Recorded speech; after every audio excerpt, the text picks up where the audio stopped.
बाराबंकी के श्री राम स्वरूप मेमोरियल विश्वविद्यालय में अखिल भारतीय विद्यार्थी परिषद के कार्यकर्ताओं पर हुए लाठीचार्ज के विरोध में लखीमपुर खीरी में जोरदार मशाल यात्रा निकाली गई। एबीवीपी विधायक संयोजक अजय पांडे की अगुवाई में सैकड़ों कार्यकर्ताओं ने विश्वविद्यालय प्रशासन और पुलिस की कार्रवाई की कड़ी निंदा की। अजय पांडे ने कहा कि आज का युवा सिर्फ वर्तमान ही नहीं बल्कि भविष्य की दिशा और दशा तय करने की ताकत रखता है। उन्होंने प्रशासन की तानाशाही और छात्रों पर दमन को बर्दाश्त न करने की चेतावनी दी है। एबीवीपी ने इस मामले में निष्पक्ष जांच की मांग की है ताकि दोषियों पर कार्रवाई हो सके। मशाल यात्रा में जिला संयोजक तनिष्का तिवारी, विस्तारक अनूप शुक्ला, नगर मंत्री हर्षित शुक्ला सहित कई कार्यकर्ता शामिल हुए। इस प्रदर्शन ने प्रशासन को सख्त संदेश दिया कि छात्र शक्ति अपने हक के लिए चुप नहीं रहेगी। लखीमपुर खीरी के बाढ़ प्रभावित नकहा क्षेत्र में शनिवार सुबह एक दर्दनाक नाव हादसा हो गया। नवापुर गांव में बाढ़ राहत सामग्री ले जा रही एक नाव अधूरे पड़े पुल की कोठी से टकराकर पलट गई।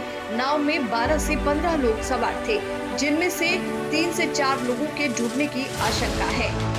प्रत्यक्षदर्शियों का कहना है कि नाव तेज रफ्तार में थी, जिसके कारण संतुलन बिगड़ा और वो कोठी से टकरा गई। हादसे के बाद चीख-पुकार मच गई। नाव पर सवार लोग पानी में गिर पड़े।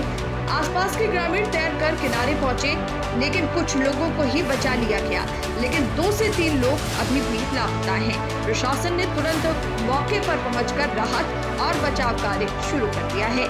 एनडीआरएफ और स्थानीय पुलिस लापता लोगों की तलाश में जुटी है।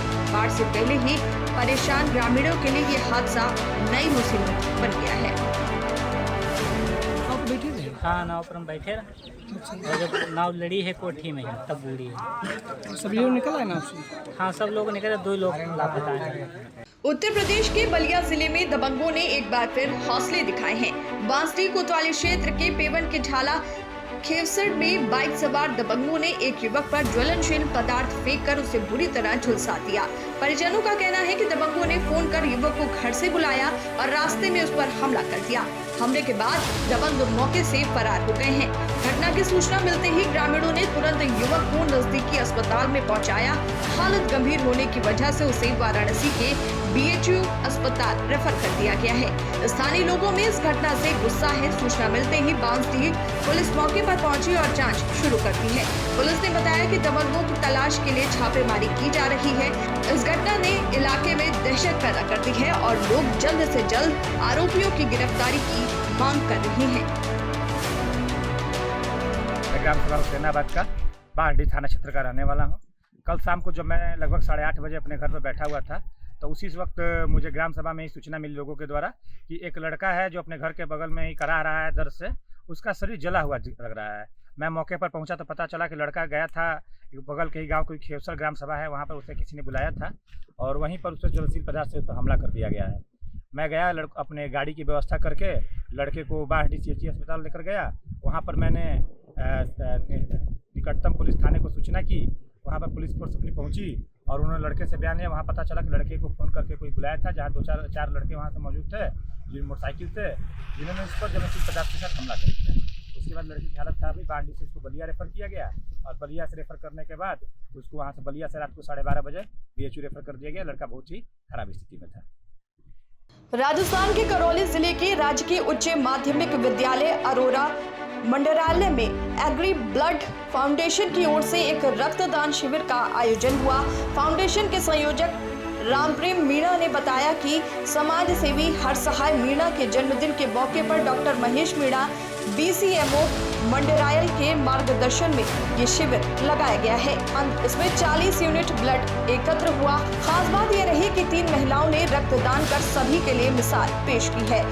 रक्तदाताओं में कमलेश गुणावत, बीएस गुणावत, सतीश मीणा समेत कई लोगों ने हिस्सा लिया। इस आयोजन ने न सिर्फ जरूरतमंदों के लिए रक्त उपलब्ध कराया बल्कि समाज में रक्तदान के प्रति जागरूकता भी फैलाई। स्थानीय लोगों ने इस पहल की जमकर तारीफ की और इसे मानवता की सेवा का शानदार कदम बताया। बिहार के शेखपुरा जिले के खोट कुसुम्भा मध्य विद्यालय में उस वक्त हड़कंप मच गया जब सफाई के दौरान 1 दर्जन से ज्यादा जहरीले सांप मिले। हरोहर नदी में बाढ़ के कारण स्कूल में पानी भर गया था, जिसके चलते स्कूल बंद था। शनिवार को शिक्षक और सफाई कर्मी स्कूल की सफाई करने पहुंचे तो सीढ़ियों और क्लासरूम के बेंचों पर सांप रेंगते दिखे। दोनों के होश उड़ गए। तुरंत सपेरे को बुलाया गया, जिसने 15 छोटे सांप पकड़े हैं। 2 बड़े सांप पानी में भाग निकले। प्रधानाध्यापक अरविंद कुमार ने बताया कि सोमवार से स्कूल खोलने की तैयारी थी, लेकिन सांपों की वजह से अब 2 दिन और निगरानी की जाएगी। अगर सांप वापस नहीं आए तो विभाग को स्कूल खोलने का आवेदन दिया जाएगा। इस घटना से स्थानीय लोग दहशत में हैं और स्कूल परिसर में सावधानी बरतने की सलाह दी जा रही है। बिहार के अररिया जिले के फारबिसगंज में शुक्रवार देर शाम एक दुखद हादसा हुआ। जोगबनी थाना क्षेत्र के किसान चौक पर एक बाइक तेज रफ्तार में अनियंत्रित होकर पेड़ से टकरा गई। इसमें 3 युवकों की जान चली गई है। मृतकों की पहचान इंजार, जासिम और साहिल के रूप में की गई है। तीनों मधुरा वार्ड नंबर 12 के रहने वाले हैं और गैरेज मिस्त्री थे। हादसे में साहिल की मौके पर ही मौत हो गई, जबकि ग्रामीण इंजार और जासिम को फारबिसगंज अनुमंडलीय अस्पताल लेकर पहुंचे, जहां डॉक्टरों ने उन्हें मृत घोषित कर दिया है। बताया जा रहा है कि तीनों एक ही बाइक पर मथुरा से गढ़ा चौक जा रहे थे। जासिम की शादी को अभी 1 साल ही हुआ था, जबकि बाकी 2 अविवाहित थे। फारबिसगंज एसडीपीओ मुकेश कुमार साहा ने बताया कि परिजनों ने पोस्टमार्टम से इनकार कर दिया। पुलिस जांच में जुटी है। इस हादसे ने पूरे इलाके में शोक की लहर पैदा कर दी है।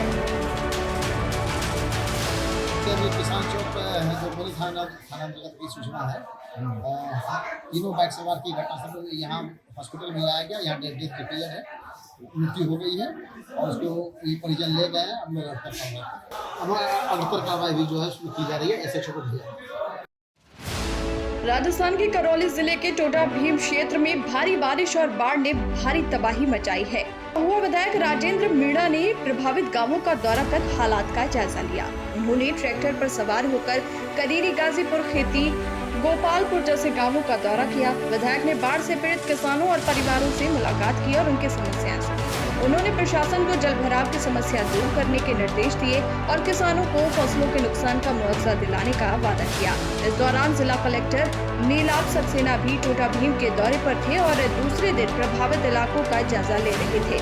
विधायक मीणा ने कहा कि वो सरकार से बात कर जल्द से जल्द राहत कार्य शुरू करवाएंगे ताकि किसानों को आर्थिक सहायता मिल सके।